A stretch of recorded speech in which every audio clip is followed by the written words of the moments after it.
ধরা যাক 4 মাস আমাদের সম্পর্ক নেই, কিন্তু 1 ঘন্টার ঝগড়ায় ব্রেকআপ হয়ে গেল, বা আমি একবার রাগের মাথায় বললাম আমরা একসঙ্গে থাকতে চাই না, আর তুমি সেটাকে সিরিয়াসলি নিয়ে নিলে। খুব গুরুত্বপূর্ণ দুটো চিঠি, তার কারণ এখানে আমরা অনেক সফট সিগন্যালস এবং কিউজও আবারও সম্পর্কের থাকাকালীন কিভাবে প্রসেস করছি, আমি একটু সেই দিকটা উল্লেখ করতে চাইবো রত্নাবলীদি। এই যে কোনো মূল্যে আমি ফেরত পেতে চাই, এই মূল্য ধার্য করার মধ্যে দিয়ে আমরা আসলে কি করি? মূল্য দিয়ে কি মানুষকে ফেরত পেতে পারি? তাহলে কি আমি ওকে ফেরত পেতে চাইছি, নাকি ও একটা মাধ্যম যার মাধ্যমে আমার জীবন থেকে আমার যা যা চাই আমি তাই নিজের জীবনে আবার ফিরে পাওয়ার চেষ্টা করছি? তাহলে আমার ভালোবাসার ভাষার দিকেও তো আমাকে একটু তাকিয়ে দেখতে হবে। এটা কি আমার ওকে ভালোবাসার ভাষা, নাকি আমার আমাকে ভালোবাসার ভাষা?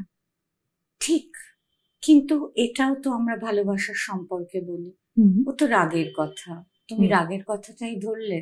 রাগের কথা ধরেছেন বলে যিনি বলছেন, তিনি কিন্তু কোথাও এটাও জানাচ্ছেন যে I am in deep sorrow and I am not being able to cope with this loss.